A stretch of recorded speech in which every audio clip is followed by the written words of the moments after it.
Simba es un proyecto gratuito de promoción de la lectura.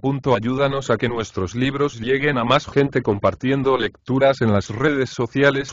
Si puedes y quieres, también puedes hacer una donación para mantener el proyecto y posibilitar que nuestra biblioteca siga creciendo.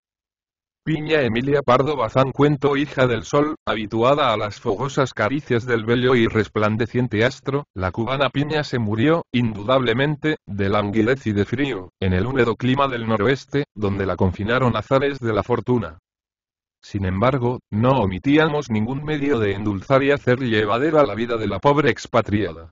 Cuando llegó, tiritando, desmadejada por la larga travesía, nos apresuramos a cortarle y coserle un precioso casaquín de terciopelo naranja galoneado de oro, que ella se dejó vestir de malísima gana, habituada como estaba a la libre desnudez en sus bosques de cocoteros. Al fin, quieras que no, le encajamos su casaquín, y se dio a brincar, tal vez satisfecha del suave calorcillo que advertía. Solo que, con sus malas mañas de usar, en vez de tenedor y cuchillo, los 5 mandamientos, en 2 o 3 días puso el casaquín majo hecho una gloria. El caso es que le sentaba tan graciosamente, que no renunciamos a hacerle otro con cualquier retal. Porque es lo bueno que tenía Piña, que de una vara escasa de tela se le sacaba un cumplido gabán, y de medio panal de algodón en rama se le hacía un edredón delicioso. Y apenas le gustaba a ella arrebujarse y agasajarse en aquel rinconcejo tibio, donde el propio curso de su sangre y la respiración de su pechito delicado formaban una atmósfera dulce, que le traía vagas reminiscencias del clima natal. De noche se acurrucaba en su medio panalito. Pero de día, la vivacidad de su genio no le daba lugar a que permaneciese en tal postura, y todo se le volvía a saltar, agarrarse a una cuerda pendiente de un anillo en el techo, columpiarse, volatinear, enseñarnos los dientes y exhalar agrios chillidos. Si le llevábamos una avellana, media zanahoria, una uva, tendía su mano negra y glacial, de ágiles deditos, trincaba el fruto, la golosina o lo que fuese, y mientras lo mordiscaba y lo saboreaba y lo hacía descender, ya medio triturado, a las 2 bolsas que guarnecían, bajo las mejillas, su faz muequera, nos miraban con benevolencia y no sin algún recelo sus contráctiles ojos de oro, ojos infantiles, que velaba una especie de melancolía indefinible. Mucho sentíamos ver la prisionera detrás de aquella reja de alambre. Pero el diablo que suelte a una criatura por el estilo. No quedaría en casa, a la media hora de haberla soltado, títere con cabeza. Un día que logró escaparse, burlando nuestra severa vigilancia, causó más averías que el ciclón. Volcó 2 jarrones de flores, haciéndolos añicos, por supuesto. Arrancó las hojas a 3 o 4 volúmenes. Paseó por toda la casa la gorra del cochero, acabando por arrojarla en el fogón. Destrozó un quinqué, se bebió el petróleo, y, por último, apareció medio ahorcada en los alambres de una campanilla eléctrica. De milagro la sacamos con vida, demostrándonos una vez más su escapatoria que la libertad no conviene a todos, sino tan solo a los que saben moderadamente disfrutarla. Pero, claro está, la infeliz Piña, al verse libre y señera, se había creído en sus florestas del trópico, donde nadie arma bronca a nadie por rama tronchada más o menos. Pasado el desorden de su primera embriaguez, cayó Piña en abatimiento profundo, no sé si por reacción de la febril actividad gastada en pocas horas, o si por obra de la turca de petróleo. Causaba pena verla al través del enrejado, tan alicaída, tan pálida, con el pellejo de las fauces tan arrugado y el pelo tan erizado y revuelto. Su inmovilidad entristecía la jaula, y su plañidero gañido tenía cierta semejanza con la queja sorda del niño debilitado y enfermo. Comprendimos que era preciso intentar algún remedio heroico, y al primer capitán de barco que quiso aceptar la comisión le encargamos un novio para Piña. Nada menos que un novio. Porque conviene saber que Piña conservaba el candor, la inocencia, la honestidad y todas esas cosas que deben conservar las damiselas acreedoras a la consideración y respeto del público. La flor, si así puede decirse, de su virginidad estaba intacta. Y aunque ningún indicio justificara la atrevida y ofensiva suposición de que Piña estuviese atravesando la sazón crítica en que las doncellas se pirran por marido, la pena y decaimiento en que se encontraba sumergida eran motivo suficiente para que le proporcionásemos la suprema distracción del amor y del hogar.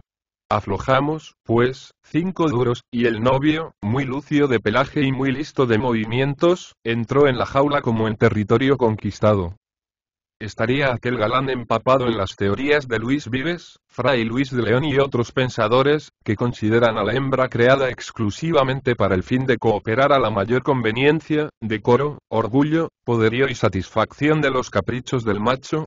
Se habría propuesto llevar a la práctica el irónico mandamiento de la musa popular, que dice: tratarás a tu mujer como mula de alquiler, o procedería guiado por un espíritu de venganza y resentimiento, al notar que la joven desposada le recibía con frialdad evidente y con despego marcadísimo. Lo que puedo afirmar es que, desde el primer día, el esposo de Piña al cual pusimos el nombre significativo de Coco se convirtió en aborrecible tirano. Yo no sé si me dio entre ellos algo semejante a conyugales caricias. Respondo, sí, de que, o por exceso de pudor raro en gentes de su casta o porque tales caricias no existieron, jamás advertimos que Coco y Piña, en sus mutuas relaciones, se hubiesen de otra manera sino de la que voy a referir.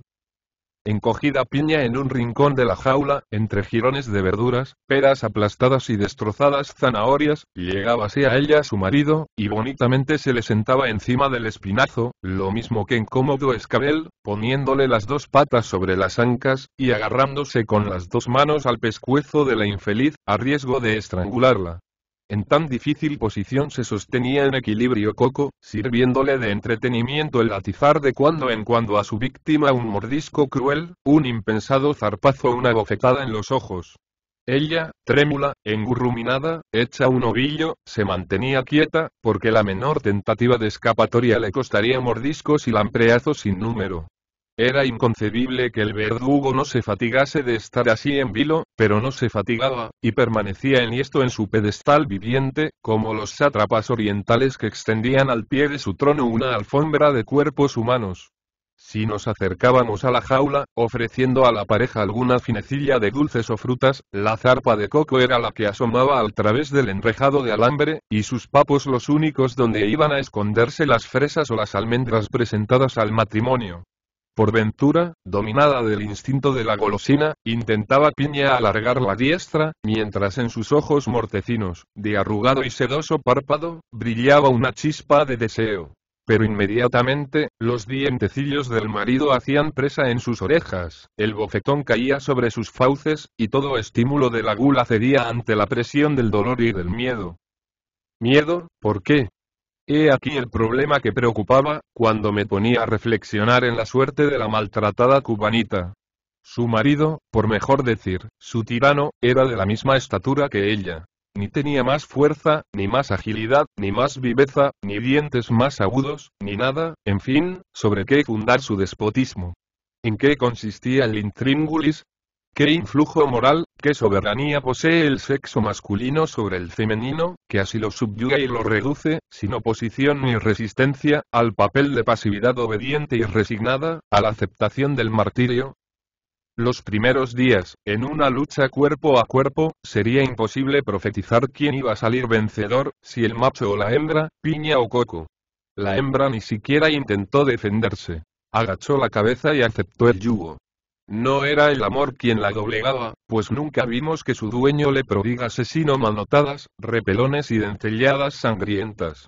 Era únicamente el prestigio de la masculinidad, la tradición de obediencia absurda de la fémina, esclava desde los tiempos prehistóricos.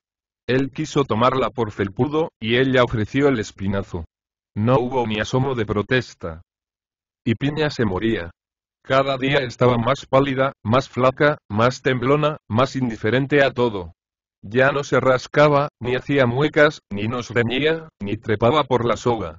Su débil organismo nervioso de criatura tropical se disolvía.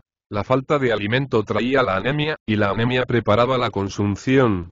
Nosotros habíamos desempeñado hasta entonces el papel de la sociedad, que no gusta de mezclarse en cuestiones domésticas y deja que el marido acabe con su mujer, si quiere, ya que al fin es cosa suya. Pero ante el exceso del mal, determinamos convertirnos en providencia, y estableciendo en la jaula una división, encerramos en ella al verdugo, dejando sola y libre a la mártir.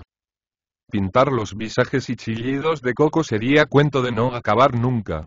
Al ver que le ofrecíamos a Piña golosinas y alimento, sus gritos de envidia y cólera aturdían la jaula. Y al pronto, Piña, oh hábito del miedo y de la resignación, no se atrevía a saborear el regalo, como si aún al través de la reja, en la imposibilidad de hacerle daño alguno, le impusiese el déspota su voluntad. Con todo, según fueron pasando días, renació en Piña la confianza, lo mismo que en su desollado cogote brotaba nuevamente el pelo.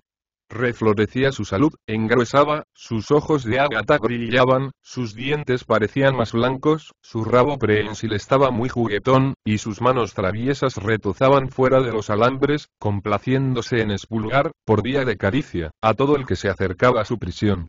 Si a esto se añade la proximidad del verano, lo suave de la temperatura, las frecuentes visitas del sol a la galería de cristales donde teníamos la jaula, se comprenderá la dicha de la esposa de Coco, su alegría y su nueva juventud, revelada en lo fino de su pelaje y en lo rápido de sus movimientos y gesticulaciones. Para mayor felicidad de Piña, nos trasladamos a la granja, y allí se le permitió explayarse por los jardines, subiéndose a los árboles cuanto consentía el largo de una cadenita ligera.